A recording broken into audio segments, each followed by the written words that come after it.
Welcome back. I'm Pierre Daillie. And I'm Mike Philbrick. This is Raise Your Average. The options income ETF category just crossed $1 trillion in assets. Covered calls on the S&P 500, covered calls on the NASDAQ, covered calls on single stocks, covered calls on Bitcoin. The idea is straightforward. Sell a little upside, collect a little premium, and call that income. But there's a problem with that trade that almost nobody is talking about. It shows up in the long-term numbers every time markets rip higher. You gave away the return. Income without growth isn't a solution. It's a trade-off, and it might be one you might not have to trade off anymore if the design is right. David Dziekanski looked at the entire derivatives-based income landscape, saw what was missing, and built something structurally different. Not a covered call fund, not a single asset wrapper, something that tries to give you actual convexity, actual diversification, and actual income, all in one product by pairing two full risk exposures and letting a sub-advisor run the options overlay with discipline. He's brought together two of the most respected names in systematic portfolio construction, Convexitas and return-stacked ETFs, to sit underneath his products. And the result is a category of ETF that barely existed 18 months ago. At Quantify, David is not only co-founder, CEO, and CIO, he is the architect of the stacked and income-stacked fund families, products that combine return stacking with option income overlays backed by Convexitas as the option sub-advisor, and built in collaboration with return-stacked ETFs. Full disclosure, Mike is CEO at Resolve Asset Management, co-developers of return-stacked ETFs. David's flagship fund, BTGD, stacks Bitcoin and gold. His income funds, ISBG and ISSB, add a systematic premium overlay on top of that same stacked architecture. He has spent nearly 2 decades in the ETF industry and has had a hand in developing more than 75 exchange-traded funds over his career. He came up through Tidal Financial Group, one of the most prolific ETF platform builders in the business, before launching Quantify with a specific thesis that investors deserve leverage that doesn't decay, income that doesn't cap your upside, and access to institutional structures without institutional minimums. So this is a conversation about what the options income industry gets right, what it gets wrong, and what a better design looks like. Stay tuned. We'll be right back. This is Raise Your Average, dedicated to making you a better long-term investor. Join us as we sit down with some of the most interesting names in finance to discuss macro, markets, investment strategies, and more. David, it is terrific to have you on the show. Thanks so much for having me, Pierre. I'm a big fan of your show, and I'm excited to be here today. Thank you. So, David, where are you coming to us from today? I am based in New York. Our team is spread out across the country. We have people in New York, California, and Nevada. That's the beauty of the distributed world. And partnering with amazing firms such as you alluded to, Return Stacks and Convexitas, and even my old firm, Tidal Financial Group, for a lot of the back office things and logistics that you may need a team in person. So I think the distributive workforce has been one of the thriving movements in the ETF space. You've had quite a career. You've had quite a 30,000 foot view of the industry in the bulk of your career. It's not like, in the context of what we're talking about today, it's interesting to see, to find out from you that you saw this gap. And you found a way to structure a solution that largely solves this sort of perennial or sort of pet peeve problem that people have in the derivatives income space. But I think we should start in the space and talk about sort of, the landscape problem. When you look at the derivatives-based income ETF space right now, everything from equity covered call funds to single asset Bitcoin premium products, what's the dominant design flaw that you keep seeing, and why does it matter so much at this particular moment in the market cycle? Yeah, I think there's 3 main design flaws. One, oftentimes they are built to target an income distribution. And in doing so, they are not being opportunistic at all in their option strategy. They actually harvest more vol when it's lower and less vol when it's juicy, because they're just back ending into an income target. Number two, they're very formulaic in nature, right? It's a lot easier to show a financial advisor something that comes with an index that says every month we do just this, nothing this, and in this same simple framework, look at these amazing results. But as we all know, if there was true alpha in something like that, the hedge fund market would arb it out. And I think number three is the inability to compare and really understand how they're doing. And that's less of a product design, more of a market issue on the educational side. As you alluded to, oftentimes the old age saying is, you're going to get your income, but you're going to underperform on a total return basis. I think some people are willing to accept that, but I think some people have looked past this category because they think that's a structural issue with this category. And we're launching products to show that you don't need to choose between total return and income. And in the ability to compare, just understanding what is the beta, is there any potential for alpha that they're generating? And even further beyond just basic comparison metrics, I think people have to have an understanding of when should zero DTE do well, or when should a monthly option strategy do well. And people are oftentimes flying blind and just allocating based on performance over, a 3, 6, or 12-month period. So building something that, isn't formulaic, that has the ability to actually outperform on a total return basis, that is both opportunistically harvesting volatility when it's richest, and making those tough decisions as to when should you be shorter dated or longer dated in your option strategy. That I find I ask a lot of allocators that question, look at me with a blank stare, and they don't have a perspective. And I'm like, if you don't have a perspective, find a manager that might have a perspective for you. It certainly is a blind spot, isn't it? It's kind of like a don't know you don't know situation, right? Unknown unknowns. Covered call ETFs had a really long runway. They started in 2000. In Canada anyways, they started in 2010 in earnest, bringing those products to market. And it took a long time for investors and advisors alike to fully understand and learn how to use them. And it came at a time, you think in a period where, interest rates were zero for so long that they would have caught fire sooner, that they would have been hot products a lot sooner. And it's not that they weren't interesting or that investors, advisors were allocating to them. But the popularity of covered call ETFs has risen dramatically just in the last 5 years. And I would equate that to two main things. One, the continued divergence in the K-shaped economy. And two is 2020 was the year that retail really decided to go heavy on DIY. And they went straight to the ETF issuers themselves. And that's one of the things that's been a stalwart of my career. Obviously, we fully intend to grow these assets in the RIA and institutional channels, but we're seeing equal success direct to individual retails, kind of positioning this as hedge fund tools for Main Street. Whether you want to call it Robinhood or just and free trading or just boredom during COVID, whatever your thesis is for why retail trading really started to pick up right around that time. We're seeing really the explosive nature of this category on the backs, first of individual investors and also the financial advisor space. But it's amazing to see how quick the retail space, their knowledge curve adapts. This whole concept and world of financial creators, unlike financial advisors, they all communicate with each other. So they learn in a little bit of like a hive mindset. And if you hear the things they're talking about today versus just 2 years ago, but did you go to college for options in the last 24 months and come back and have a totally different show? Interesting. I kind of liken, if I think about what you're doing or, what you've designed here, it's kind of like comparing lane assist in a vehicle to full self-driving. Yeah. I think that's a very astute comparison.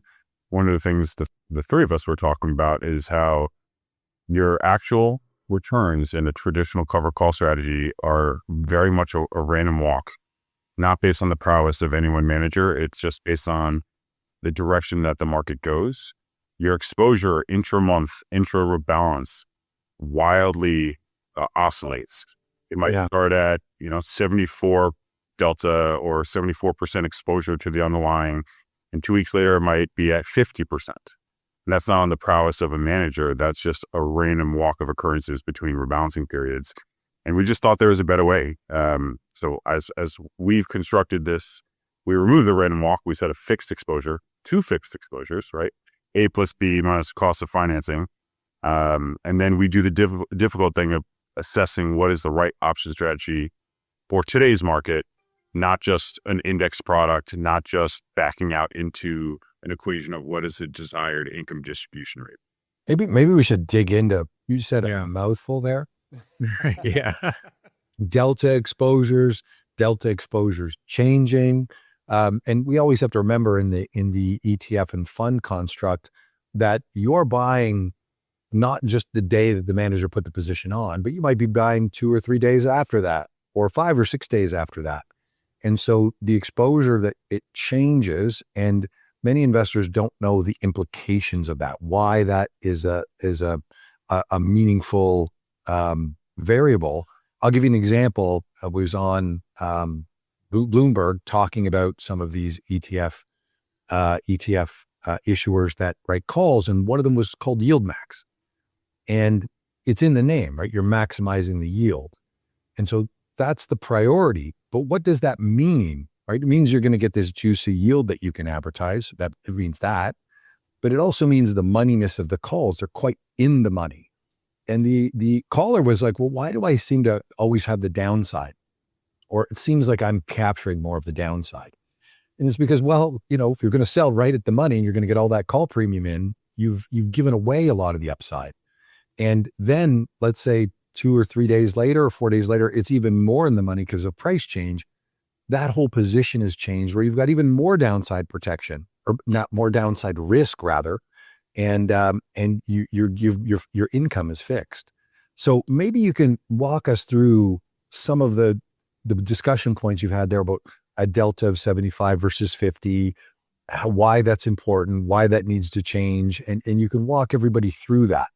Yeah, so I think Mike's example is perfect there. And really, if you want to understand like some of these ETFs that have these exceptionally high distributions, like what is not necessarily working here, you can just look at an up capture versus a down capture. And you can see, as Mike alluded to, you're going to get that downside capture and you're going to get capped and not receive that upside. So what I was alluding to with the example of, let's say, an S&P 500 covered call ETF, let's say you write monthly contracts and you write it on 50% of the notional. You're a couple percent outside of the money. On day one, I said you have a 0.74 delta. What does that mean? That means if the S&P moves up 1%, you're expected to move up 75% of 1%, right? And if 2 weeks goes by and the S&P has been floating up, let's say it's up 3% over the course of a 2-week period, your delta now might be in the mid to low 50s. What does that mean? That means 2 weeks later, if there's another 1% move in the S&P, you might only capture 55% of that, 54% of that, significantly less. And as we alluded to in the beginning of the call, there might be some people who are seeking lower volatility in this, but I think there's a lot of people who buy these things, look back 3 years later and don't understand, as you alluded to, Pierre, like, why am I underperforming the S&P? First, structurally, oftentimes I call the 1.0 version of these products is you have less beta, right? So you can't compare yourself directly to an equity benchmark. You should probably do a mix of T-bills plus the S&P 500. And even in that, many of these, because they're so formulaic, are showing negative alpha and not actually outperforming that. But I think benchmarking them appropriately is step number one. And then what has the ETFs industry been in response to that problem is to just slap on a little bit of just leverage to that same process. And they'll do a 1.1 exposure, 1.2, 1.35% exposure to the underlying. Right. Sometimes these are called like 1.5x covered calls. You have that still same random walk. On day one, you might be 135% of the exposure, and then that's just going to randomly float over time. And there's no rhyme, reason, or logic as to what it's doing. It's just true randomness between their 12 monthly rebalancing periods a year.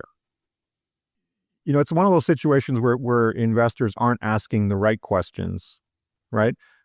I think it took so long, my point about the runway being so long is that it took so long to absorb what was once a novel idea of covered call ETFs. And along the way, everybody sort of just absorbed the trade-off as well, which is like, if I'm going to get this yield of 8, 9, 10, 11, 12% from this covered call ETF, whatever it is, and however it does it, I have to trade away the upside to get it because I'm selling call options against that upside. They just accepted it because that's how it works. It is that unknown. I don't know what's not wrong with it. I don't know what's not right with it, right? I just know this is what I've been offered and I have a choice.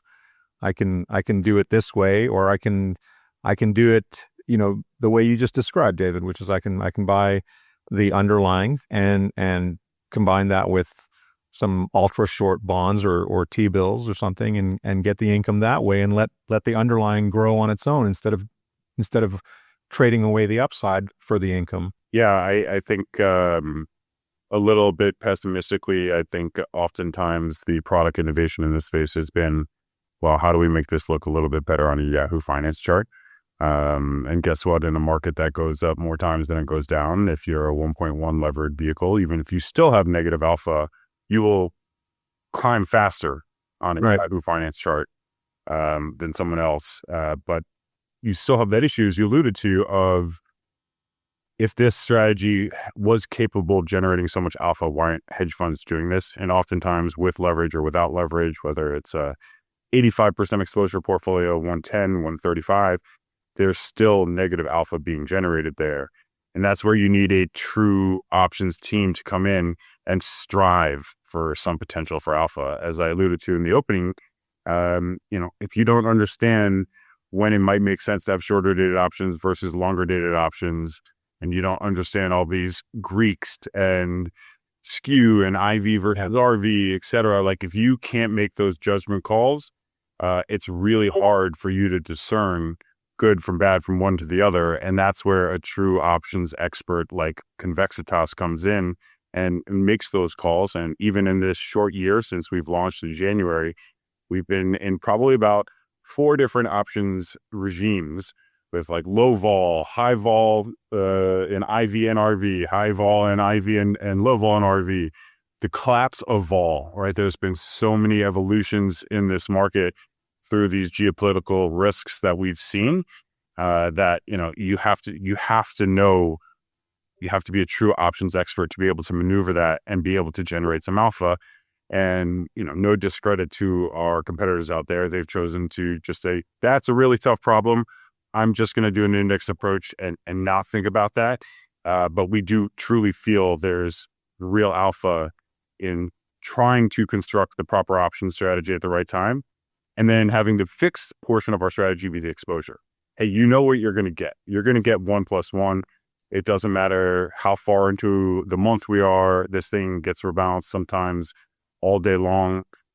This trades, 4 or 5 days a week. We're always repositioning to keep the simple top line message of this is a return stack like offering. You're going to get A + B, 1 + 1. We're going to strive for even a little bit of outperformance beyond that using this option side. But it's a lot easier to sell a product that you can show a fancy index in the back test, but it's not so easy for that backward looking product to actually create alpha in the future. And I think some of it, we've seen a proliferation over the last few years of the yield being the main selling point. And we've talked a little bit about why that has its perils. And, these are investor preferences to some degree as well, but there is a better way to do things. And Convexitas executes on a lot of that. So why don't you dig into how they think through the problem and how they're executing? As you said, they're trading every day, multiple times a day, examining the portfolio, looking for those differences, looking for the surface of vol where there's an opportunity to get a better premium and provide that better index, and also looking at when vol is opportune and when it's not. And so maybe walk through the actual nuts and bolts of how they do what they do, and then connect it to how that results in the potential for alpha and a better experience for the end investor. Yeah, it's a 3-step framework. What is the vol environment we're in? What is the skew of that underlying asset versus its historical norm? And then where do the tenors potentially look attractive based on other things, and also A and B? So one is volatility, and you can think of it as implied volatility, which is future volatility, versus realized volatility. Harvesting premium is harvesting expected increases, or where volatility is being priced higher in the future than we're actually realizing on a day-to-day basis. It's almost like selling insurance, right? You're selling that premium or a hedge against that. And if it doesn't actually come to fruition, guess what? The insurance provider makes a little bit of money. And that's where, even when we're at the bottom of the markets in early April, like that's when, or it starts getting more attractive when you have high expected volatility, and all of a sudden daily volatility starts lowering. By like the second week in April, we were harvesting a lot of volatility because it was very, very juicy. Whereas a lot of firms would say, oh, we're going to back off because formulaically we can hit our index target or our distribution target by only harvesting volatility on a quarter of the portfolio. They'll sell that to you as a feature because it gives them at least the chance to rebound off the bottom, right? Versus now, they will say, oh, we need to hit these income targets. Vol is low, but we're going to lean in and harvest a ton of volatility. So they're actually capping the upside a little bit more now. What we've designed is something that says you can both keep your exposure and harvest vol when it's juiciest as markets rebound. As you alluded to with, funds that are capping significant portions of the upside, we've absolutely nailed the upside and the rebound, even though we were harvesting the most of volatility at that time. And that takes due diligence and constant repositioning in the portfolio by Convexitas to keep up with the delta, because your delta can change drastically if the underlying moves 5%. And we've seen a lot of these really big days. So number one is volatility. Number two is skew. And each asset class has its own skew profile. And you're kind of trying to determine, why isn't the skew profile of this asset class where it should be historically? Did it structurally change, or is it set and due to rebound? And then choosing your tenors, like, is it worth it to pay for the hedge of volatility on longer dated options, or is it not worth it and just sell shorter dated options where you don't get any volatility protection in those options? And these frameworks are done on a daily basis on each individual asset class. We have 250 rebalancing periods a year, whereas a lot of these strategies are just like a very systematic weekly roll or monthly roll. We call them like risk. We call ourselves risk managers, versus what a lot of the industry is doing is just like rolling on a scheduled basis, not based on any level of risk or opportunity in the marketplace. I think the important distinction, just to make very clear at this point in our conversation, is that you're not asking investors to make that trade-off anymore. Yeah. What you're offering is the opportunity to harvest the income that they're already used to harvesting from their options-based strategy, and maintain their exposure in terms of the underlying. Yeah, you don't have to choose. If there's one overarching message, So you can do total return and income, and you no longer have to make a choice between the two.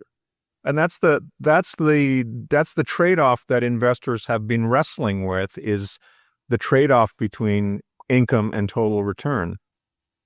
And that's a very traditional trade-off, by the way. That's something historically that's always been in the market. You've always had to make trade-offs between one or the other. But in this case, what's the real standout feature of what you're doing is that you're able to maintain both your exposure and the income and not have to trade off either. You can collect both the income and maintain your upside. Yeah, I mean, we are outperforming on a total return basis, which would assume reinvestment, and we've actually outperformed by a couple percentage points there. So if you're using the entirety of your distribution, the price alone will not upkeep as does none of these, because you would have to add so much leverage to do that. But you aren't sacrificing that total return in exchange for income here, because, at the end of the day, if we take a step back, like I think a lot of people in traditional finance are kind of like alarmed at the interest in this category. And they say, listen, you can just grow your portfolio, and when it comes time for distribution, you can just make these distributions. I'm like, sure, you can do that. One, there's real value in intelligently harvesting risk premium. That's adding a real good risk-adjusted return to the whole portfolio. And number two, if you are asking people to decide what they should be selling to generate their income, that puts a lot of decisions in the investor's hands. And in that, guess what? Like when you're going to take your quarterly distribution last year in the third, fourth quarter, you should be selling more Bitcoin than anything else, right? Because why? That's floated up more in your portfolio than other things. And today, if you're taking your distribution, your monthly distribution at the end of this month, you're probably trimming your semiconductor and tech exposure. And so now you're asking individual investors to actively sell what's doing best in their portfolio to meet their distribution requirements. And we know, being in this industry, that's hard enough for professionals to do. To ask individuals to do that is just it's unlikely to be done in a good manner. It's much more likely they're going to want to sell their losers, use that cash. It's more tax efficient to do that, right? To sell your losers, not sell your winners. They have to not only sell their winners, potentially cause a taxable event by selling their winners. And you think about that and you're like, no wonder people want distributed yields for them so they don't have to make that decision. And so, as you alluded to, you don't have to choose between total return and income. And in this case, we go an added layer of stacking two assets, making it capital efficient in your portfolio, and then also forcing people to take advantage of diversification between asset classes, which is one of the only free lunches we have in this marketplace. And that doesn't just mean owning different asset classes. That means truly rebalancing between the random returns of those two asset classes, which, as we alluded to, is asking people to make that decision of selling what's doing best in their portfolio and buying what's doing worst. And that's just very hard for people to do. So that's why we thought like packaging both, hey, you don't need to choose what to sell for your distributions. We are going to impose diversification on you, right? Those are two good features of what we're offering here in this income stack lineup. I think the other thing is also that, so you've got two asset classes in the two different ETFs, but then you've got the volatility harvesting strategy on two different asset classes, which are going to have two different volatility, skew, and tenor profiles. So that as you're harvesting the income, it's just not this one thing you're harvesting the income, it's two.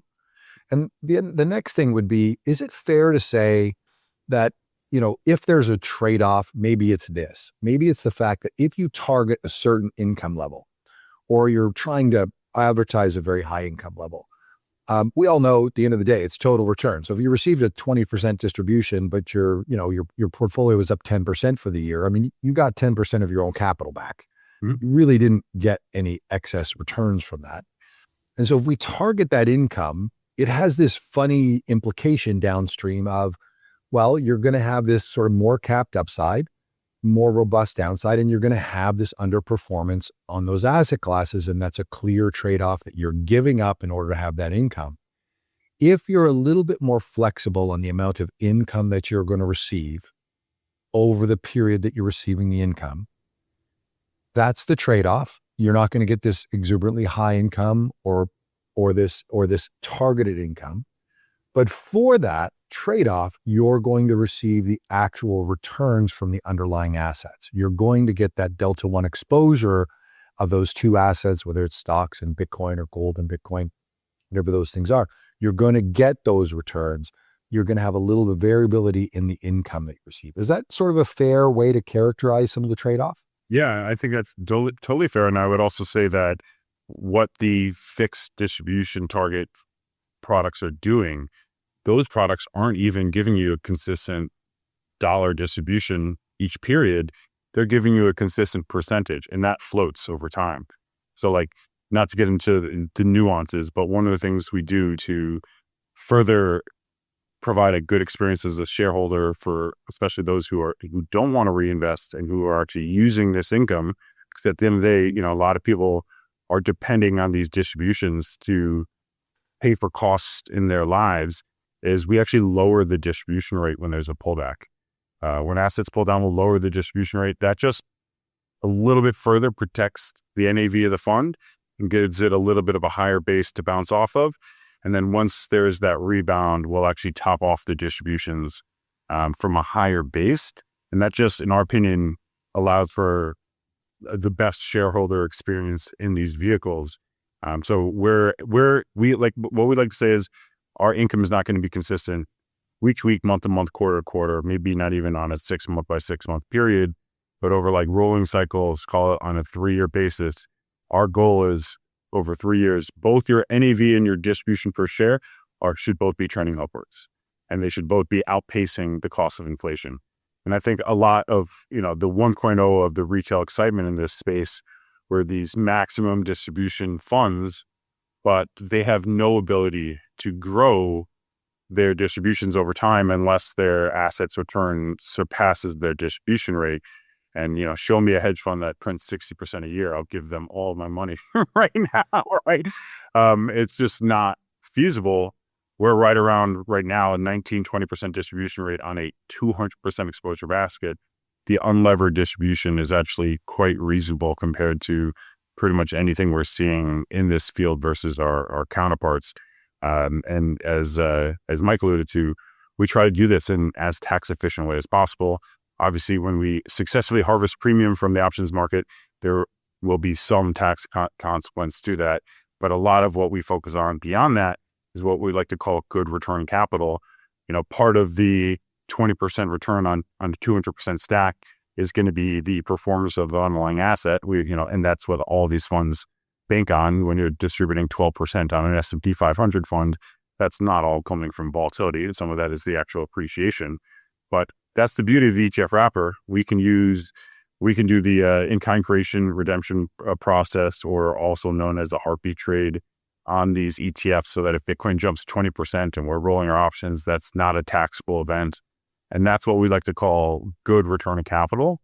You're getting that distribution. You're not just getting your own money back, you're getting appreciated money that use the benefits of the ETF wrapper to do so in a tax efficient way, whereas you couldn't do that in a separately managed account. And honestly, that's like one of the whole, that's kind of like the ethos of what we're trying to do here at Quantify Funds. And honestly, I think very much so with our partners here at Return Stack is we're taking what was once only available to the ivory towers and making it available to anyone in a more tax efficient, liquid, cost effective manner. What is the point of having an alternative if once it's returned an alternative path versus the rest of your beta, you can't act on it, right? And a lot of what's happening in the derivative income space in the ETF wrapper is the movement from the structured product world up into the ETF world. You needed to be a client of a big bank to get access to these structured products. They charged more fees, they were less tax efficient, and if you wanted to sell it, you'd actually have to pay a haircut to get out of it, right? None of that is true in this ETF world. So there's we talked about the trade-off between total return and income, particularly in the options-based income market. There's a second trade-off that's historically true, and that was that in order to diversify your portfolio, you had to sell one asset to fund the other, right? So if you wanted to diversify your 60-40 portfolio into alternatives, say you want to get into a long short fund or trend following CTA, you have to sell some of your fixed income sleeve to do that, or you got to sell some of your equity sleeve, or both, in order to add that diversifier. And then your portfolio becomes, 50, 30, 20, right? That's the traditional, adds up to 100% portfolio. And the return stacked part of the structure that you've created in your ETFs does away with that old saw, that old traditional trade-off, which is that you can invest in multiple assets without having to do away with or sacrifice any part of your portfolio. You can maintain your full exposure to your core portfolio and structurally add another asset on top of your portfolio without having to make that trade-off as well in order to diversify. Yeah, I'll give full credit to Mike, Rodrigo, Yeah. Adam, Corey at Return Stacked for really bringing this concept into the ETF wrapper. Leverage that you can actually hold confidently over time, that you don't need to be a day trader to keep in line with your expectations. Every institution in the world uses a little bit of leverage. They oftentimes, that doesn't mean over concentration in one area. So this is a way that you can, like an institution, get a little bit of leverage and force that diversification. For us, for example, in the concept of Bitcoin and gold, historically, the combination of the two stacks has less than a 1-to-1 drawdown on Bitcoin alone. You get less downside in the stack, right, than you do on the upside. And I like to think of it as addition without subtraction. You know, let's say you're an investor that believes in equities and Bitcoin, and you're like, yeah, I like gold. Gold could be a good performer, but I think it'll actually underperform my benchmark. That's the addition without the subtraction. It no longer has to outperform your equity benchmark to be additive to your portfolio. It has to outperform the cost of financing stacked on top of a hopefully diversified asset like Bitcoin. And that really gives you the opportunity to find some potential structural alpha versus your equity benchmark without having to be a stock picker or a thematic rotation ETF manager. I'm not saying there isn't potential for alpha on that side, but why are you restricting yourself from just one way to strive for outperformance against your benchmark? There's so many different ways. And I think this just complements all traditional means of trying to find alpha by stacking it on top. There was a really good Wall Street Journal article, I think a week ago or within the last week, that said, is 90-10 the new 60-40? So 60-40 being stocks and bonds, 90-10 being, essentially stocks and cash or bonds or whatever you want. And a number of people in this world commented on that, including Cliff Asness, who said it's not 90-10, it's 90-60. You just have 150% exposure to a 60-40 portfolio. You want some of that 40 to be in alternatives, great, this or that, whatever you want that to be.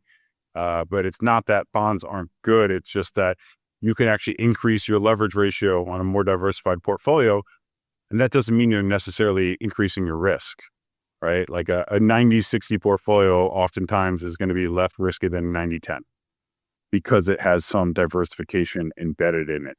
And I think that this category of stacking assets is just in its infantile stages. I know there's a lot of big managers that have started to come to the market with products like this. And then there's also this other growing trend of derivative income space, right? And we are the only manager who fit within those two categories of capital efficient stacks and derivative income. Yeah. And let me try and crystallize that even more for the potential viewers. Let's say you have your portfolio of your 60-40 or 80-20 or whatever. So you have those US large cap stocks. And you say, I'd like to harvest some vol premium on my US stocks. And I'd also have heard a lot about the vol premium that can be harvested on Bitcoin. And I'd actually like to have a position of Bitcoin.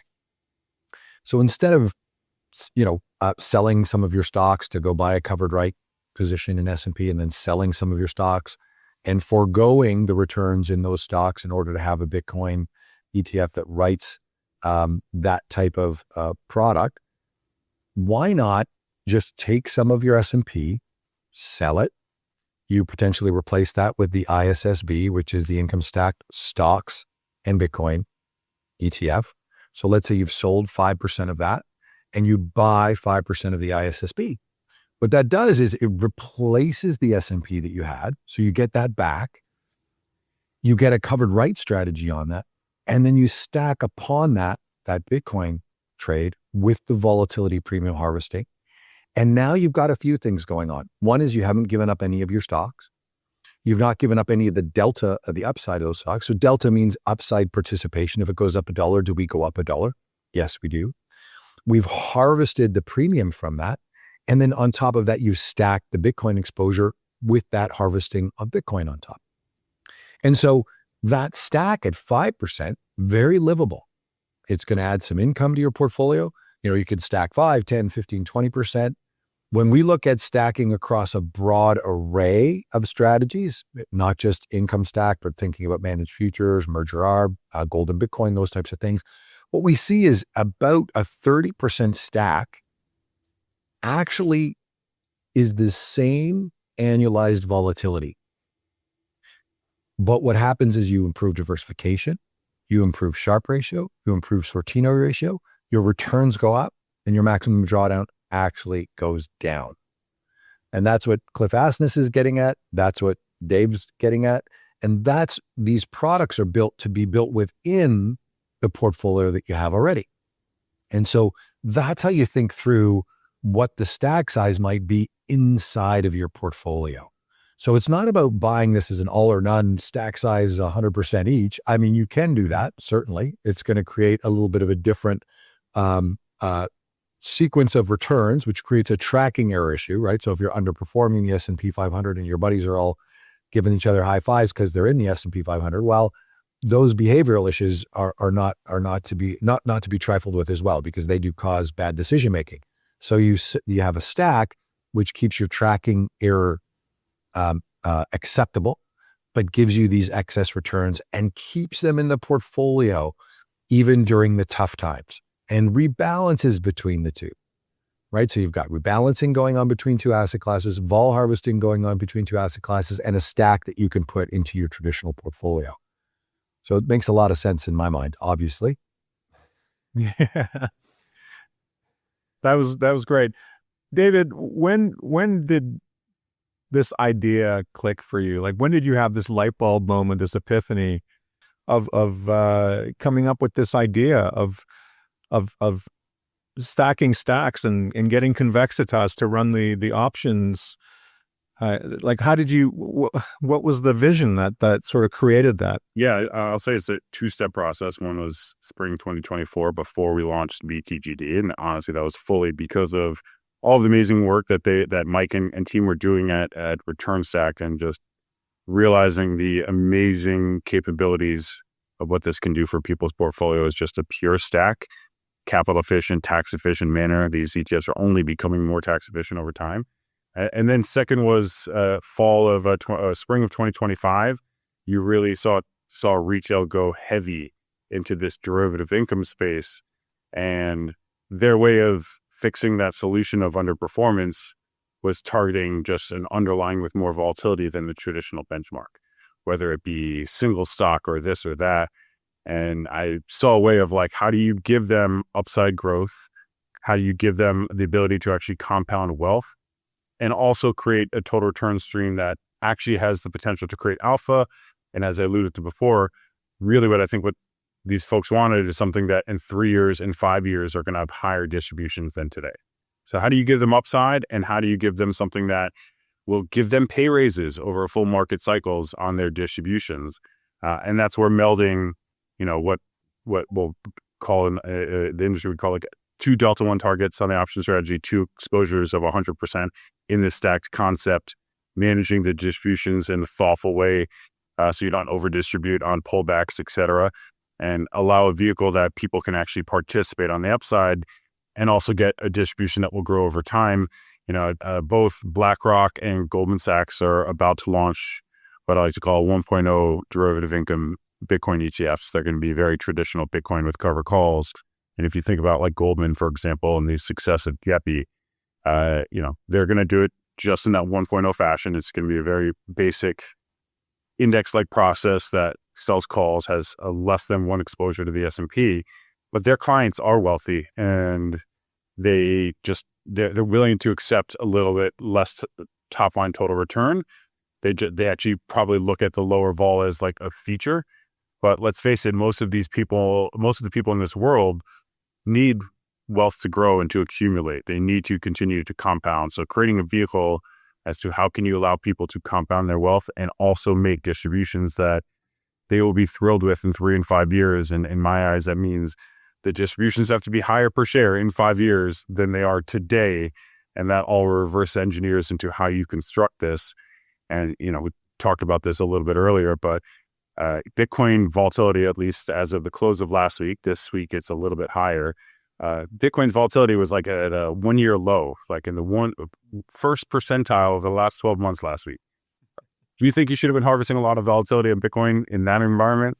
Like, no. And that's where like really being able to be adaptive to this markets adds that little bit of potential for alpha on top, which, is the icing on the cake. Obviously, most of the returns are going to be dictated by the underlying asset class. But that really is just what I think fully classifies these offerings as true hedge fund-like offerings in an ETF wrapper. Yeah, I mean, extremely creative. I just, like, was this sort of the result of lots of conversations with different folks and sort of, yeah, did you wake up one morning and you had this, like, the light went off and it's like, wait a second, we can do this. The incumbent idea has created this bias. It's hard to let go. Yeah. Well, this is the way I understand. So I'm going to go with what I know. Yeah, I spent almost 12 years at Tidal, so over a decade in the trenches of what do people actually want that they don't know they want today, right? Like that. Yeah, that's the question every single day, right? And I saw the phenomenon in early spring last year of this massive dash to all things derivative income. They wouldn't even look. New product launches, just buy.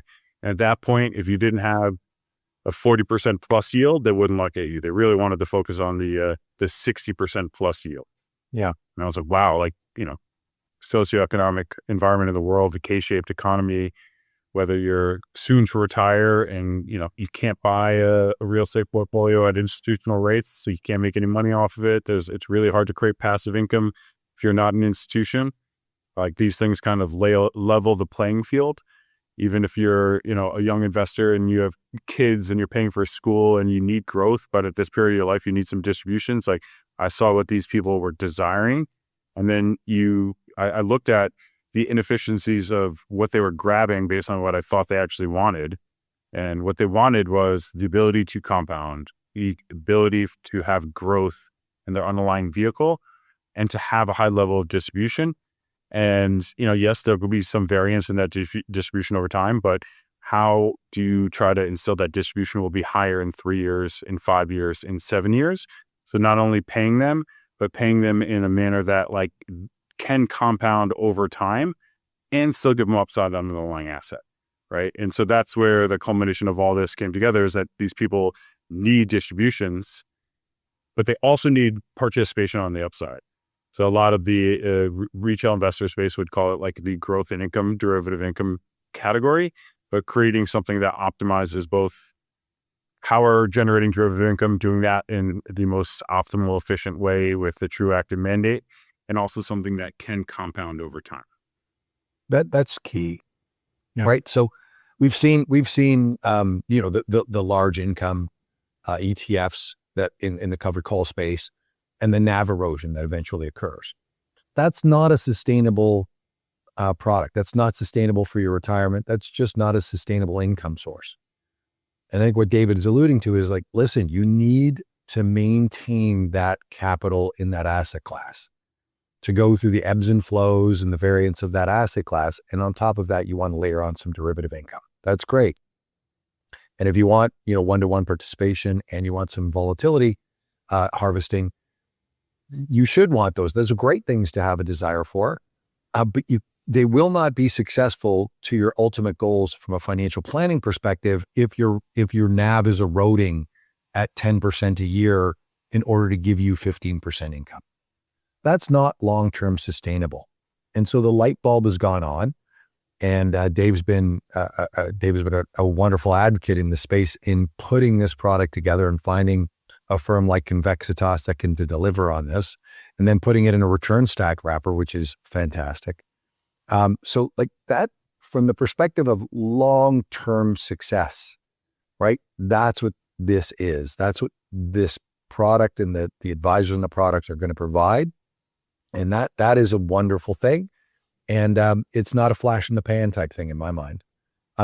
The other thing I'll end with on that, like, How are you finding conversations, David, as you go out and talk to advisors and finfluencers, and whether it's the DIY space or the RIA space? How do you convey all of these ideas and talking points in order for them to have the light bulb go on? And I'll just leave it there. How are you helping the implementation and adoption as we go through this learning curve?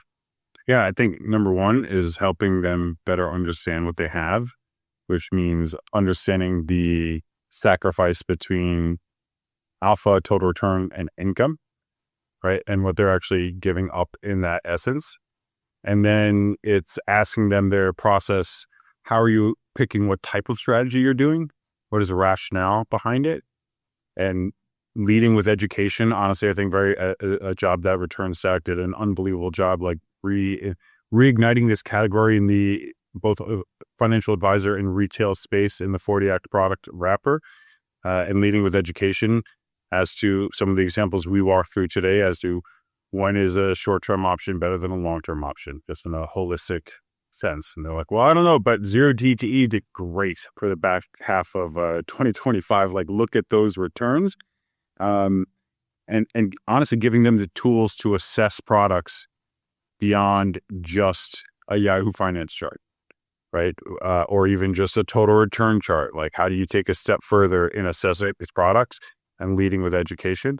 And, as we talked about earlier, upside versus downside capture, why this concept of no long-term NAV erosion really depends on two main things. It depends on your ability to truly participate on the upside as much, if not greater than the downside, and setting a reasonable distribution target that you can expect over market cycles that you can actually generate from the returns within the fund and not just eroding the NAV through distributions endlessly over time. So really leading with education as to how do you actually truly assess this category and what are the active choices that you as an allocator still making.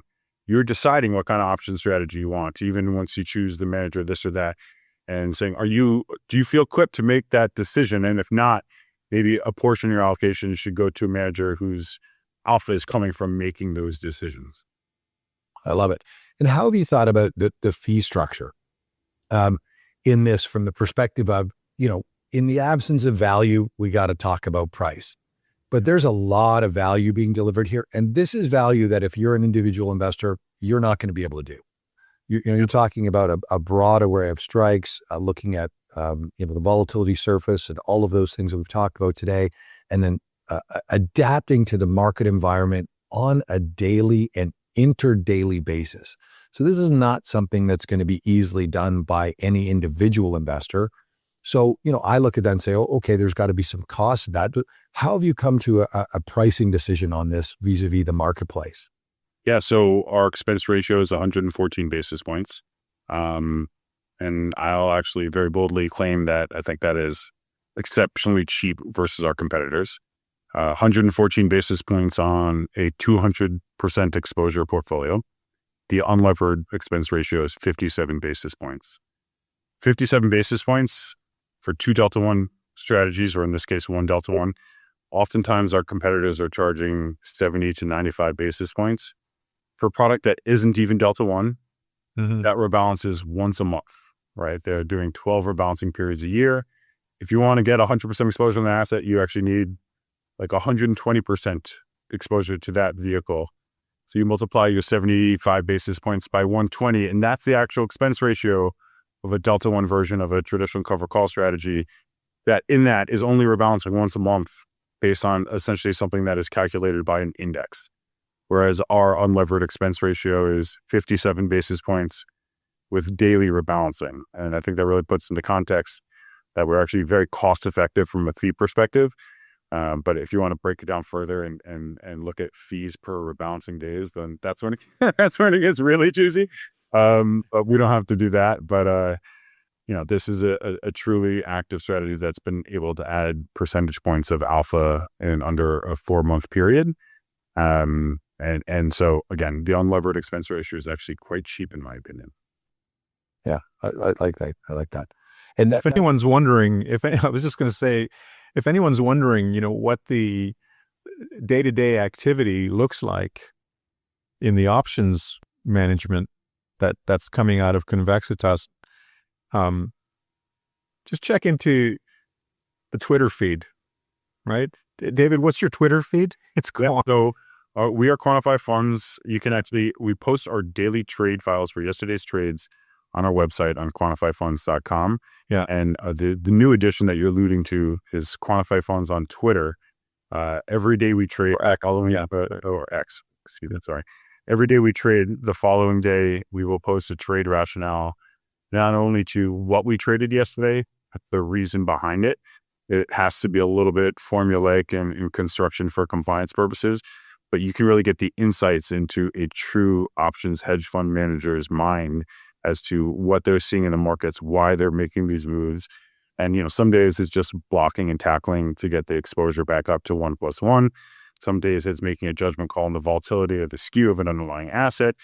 And as I alluded to, we've been in 4 vol regimes this year. Like the portfolio was one thing before the wall, or another at the start of the war, another in the belly of the war, and another when volatility collapsed last week. As I alluded to, Bitcoin's volatility was as low as ever. And guess what? Now it's back up. So there's probably more opportunities that Convexitas is seeing in volatility in Bitcoin today than they were last week. So you can follow along and see rationale on all those trades on a daily basis, which to my knowledge, I know there's other ETF firms that post their trades, but I think there's very few that are posting trades and trade rationale, especially in the complex world of derivative income. So we'll definitely, when we have some very big trades, we'll make some videos specifically on those X posts. But it's a great way for you to understand the mind of a true options hedge fund manager in rotating through the markets. Convexitas likes to think of it as like their daily risk budget for the most part, is like, where are you spending your risk budget to get back to that 100 plus 100% exposure? And where do you see opportunities to get that exposure? Sometimes we're harvesting more volatility on the calls, sometimes the puts, sometimes they're 6 months, sometimes they're 2 days till expiration. So. And I think that's extraordinary transparency. Yeah. And I think the interesting thing there for me is it gives the investor, it helps them build intuition. Right? When we talked about education, this is one of the core pillars that David and Quantify Funds has taken on as well. We need to educate. Part of that education is an ongoing stream of, hey, this is what we're doing. This is how it's changed. So you can now go back and look at when did you start doing this? This is day 5. I think we're on day 5 of post. Right. Yeah.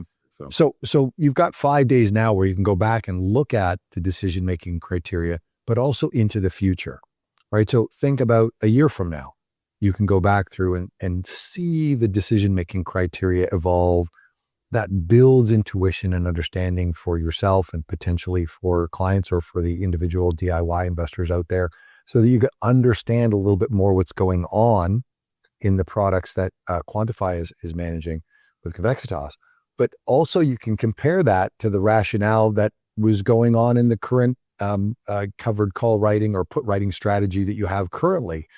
And you can see the difference in the dynamism, in the adaptation of what the strategy and products are doing in response to the changing environments that are occurring. And I think that is a great way to sort of continue to educate yourself on building that intuition, building a little bit of understanding of what's going on, so that you don't panic at the moment where there's some inopportune performance, right? So that you can build that intuition to hold through those periods. One of the interesting things about, I think the transparency definitely adds to the behavioral stickiness. I think when people can follow, what you're doing, what's happening, there's less of a feeling that, this is it's not a black box, but there's less of a feeling that it is, or it's too complicated even for you to explain. But if you can do it on a daily basis, it's an extraordinary level of transparency. The other thing is that, they're getting the distributions too, right? And part of what makes these strategies sticky is the distributions. But when you couple that with, all that is wrapped up in this strategy the two exposures for the same dollar, doing away with the trade-off between total return and income. You can see where that's a very attractive combination, especially for those who are already deeply familiar, for advisors and investors who are deeply familiar with the the covered call ETF space or the derivative options, the options-based income space already. What's it like when you have a conversation with advisors who are already deeply in that space? Do you see that sort of aha moment in the conversation? I think first off, oftentimes there's, as you alluded to, there's a little bit of a shock as, wait, you can be this active in an options strategy in an ETF wrapper, like this actually exists. And secondly, as we alluded to, even for individual investors, it's helping them understand like how well their current products might be doing. And that's the beauty with AI right now. I can just be like, listen, take your product, take the cues and the cash, throw it into any AI model you want, ask it to create a benchmark for you. How are you doing versus that benchmark? And you really get to see that it's just kind of a little bit of a higher price version of beta, sometimes with some slippage and some negative alpha. And so telling that, walking them through a chart of the exposures over time through a month, what a traditional cover call strategy does, and seeing our flat line of like a consistent 100% exposure over time, I think it even makes it difficult for them to understand, like, how do they allocate to these things? Like, if you're not looking at this from a risk perspective, you're just saying, oh, I'm selling some stocks and I'm buying some S&P cover call that should be 1-for-1. Like, it's not. You're actually taking chips off the table. And so helping them understand what they have, leading with education, and then offering what we think is a better mousetrap and a better tool to actually get what they intended to get the entire time with this category, in a way that they should fully understand what they're receiving and expecting, and be able to see a week's return and be like, this makes a whole lot of sense. Versus like, oh, the manager did better than the S&P. I guess they hedged the market. Nope, it was a random walk. It was a total random walk in rebalancing periods, and making them understand that, if it's available in an index format, and if there were real alpha in that index format with a just regular once a month, once a week rebalancing, like any alpha that's available there is going to get eaten up by a hedge fund very, very quickly if there's real alpha there. And I think just understanding why we have this framework where we have enough leeway to be active to try to generate alpha, but also enough constraints that you should fully understand what you're receiving on a day-by-day, week-by-week basis. And I think once they dig deep enough, they actually start to see, oh, actually, I have a better job of predicting what I should receive from these funds than I do even the derivative income 1.0 space, right? Like, go look at a 30-day period in SPY over the last 30 days and ask an advisor allocates to any cover call ETF to try to predict what those returns are. It's damn near impossible. They have no idea. They're like, I don't know, maybe 70%, right? They won't have a rationale to construct that. And so they're driving blind a little bit. And I think that's the one thing advisors don't want to do. They want to fully understand the risks that they're taking. So you're not taking float risk on your exposures here, right? You have fixed exposure.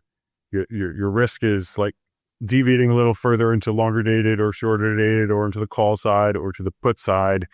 And, if you hear an interview with Convexitas and Zed and Devin once, you can very quickly come to a conclusion that these guys are true options pros. I always like to say to whether it's an advisor or individual investor, it's like, listen, if you don't have a thesis on the volatility profile and the skew profile of these options, this or that, like, you are literally driving blind.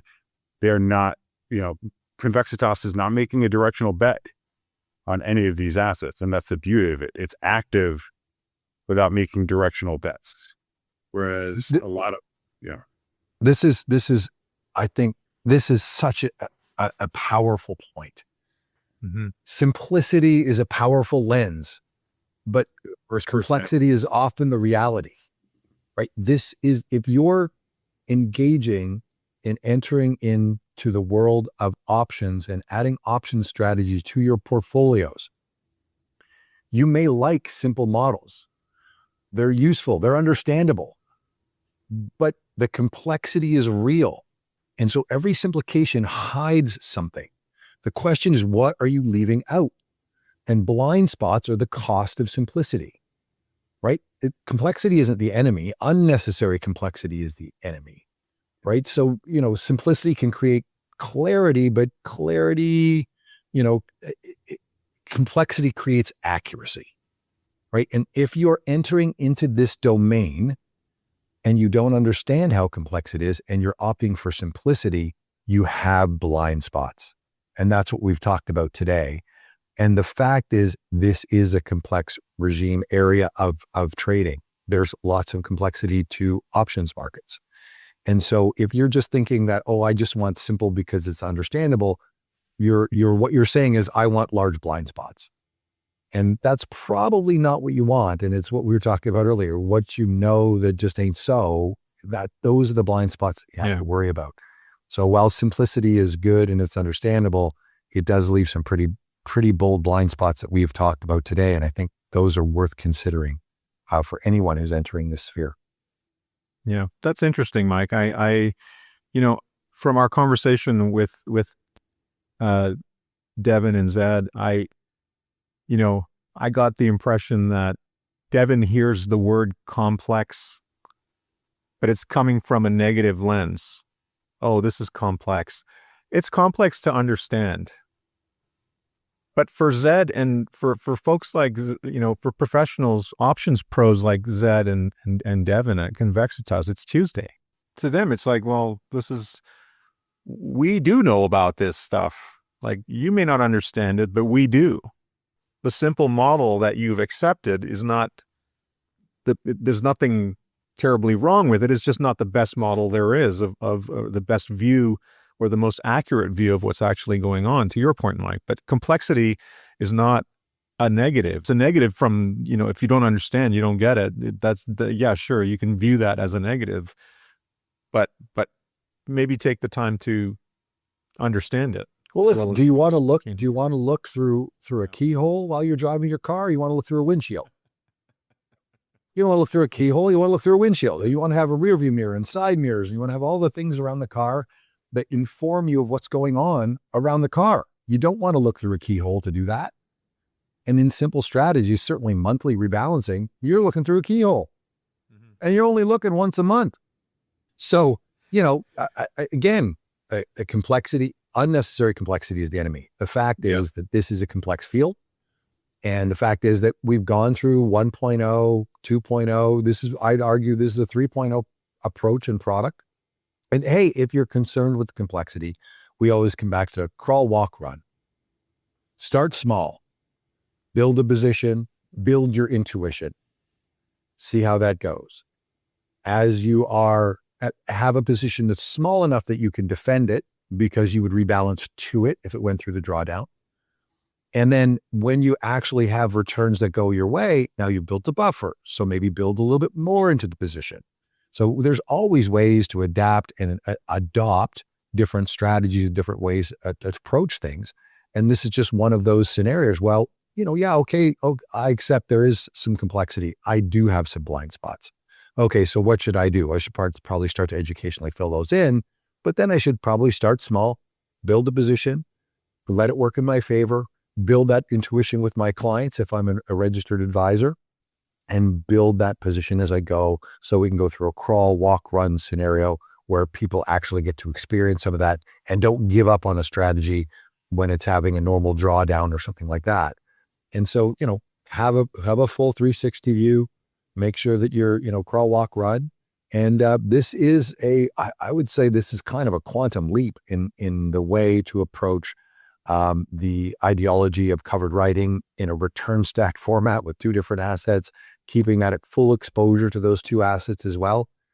This is definitely version 3.0 and benefits, I think, the end investors in a significant way. And this is David's brainchild. I mean, this is something that Dave saw and drove him nuts to watch what was happening in the simple way that people were employing these strategies. And that's, it got him motivated to create the product. Yeah. I think building the solution to what people thought they wanted and then made a realization that they weren't actually getting what they wanted from their current offerings. And, back to Convexitas, they want to trade something that they think they can have some edge on, right? They're not just an index providing options shop. And I want to be very explicit. Their edge is not deciding the direction of any one of these asset classes, right?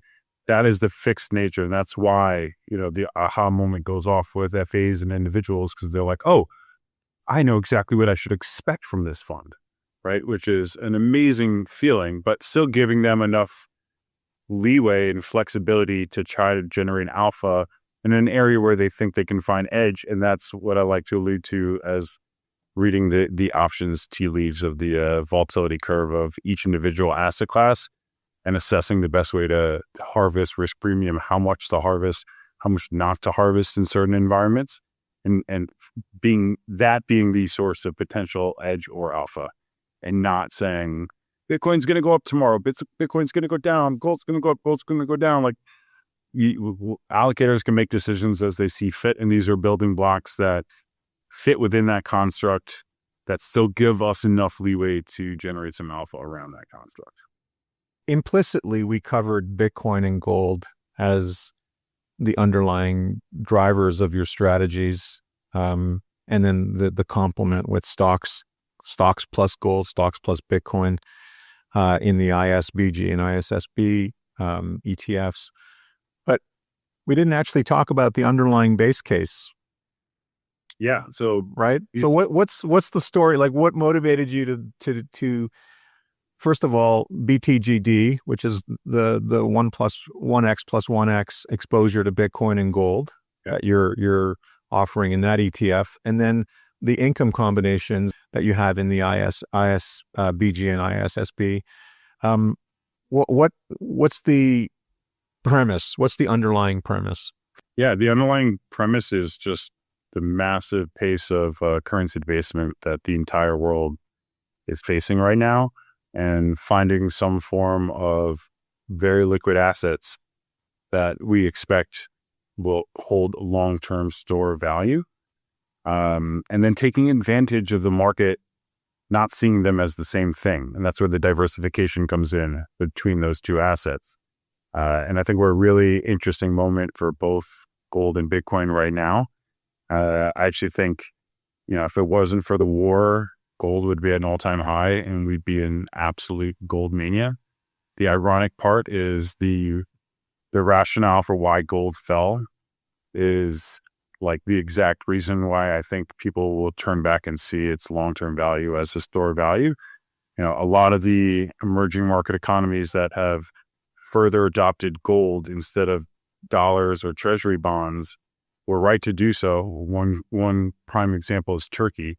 Turkey has about a third of their balance sheet in gold. Unfortunately, if you're an emerging market economy that's an oil importer, you have a little bit of a hole to fill, and Turkey's been and other countries have been public about having to trim their gold a little bit to shore up their oil reserves and things of that sort, which is a perfect proof point for why this is what should be held on these balance sheets. But it's also what's caused a little bit of short-term selling pressure. So I'm exceptionally bullish on both Bitcoin and gold. Talked about gold a little bit. On the Bitcoin front, it's somewhat of a similar story. Bitcoin obviously is a little bit more exposed to the interest rate cycle of bonds. And if you look at where Bitcoin peaked versus where it is today, it very much coincides with increased rates in treasury markets around the world, in the US and Japan. You also see, obviously, most of the earnings we've seen in this market in the last 6 months have been from innovation, productivity, increased earnings off of those innovations, and increased guidance off of those innovations. And I view the new construct of the portfolio as not just like stocks and bonds. It's really like beta and store value, right? And so it makes a lot of sense that when your beta is running from productivity growth, innovation growth, earnings growth, forward guidance expectations being set higher, that's going to cause an underperformance from the scarcity assets. Mm-hmm. But, I don't think anyone believes we're in a world where the government is going to shore up our balance sheet and our deficits. We're at all-time high deficits when markets are at all-time highs. I always like to ask people, like, what is Bitcoin going to do if the S&P falls 20%? I was like, oh, maybe it might actually fall the same amount, if not a little bit less. And they're like, oh, so it's going to go down with it. It's like, yes, but then wait, what happens next? Because then the bazooka comes out and there's so much more quantitative easing to just dump into this market and this economy, and those dollars need to be absorbed somewhere. And at some point, it's like pushing a string on the equity markets. And then it just comes down to supply and demand. The other thesis, especially for Bitcoin in the last couple of weeks, has been simply people freeing up allocations in their portfolios for a lot of these big tech IPOs that are coming to market. I always ask, if you were an employee of SpaceX and you're now worth $200 million and you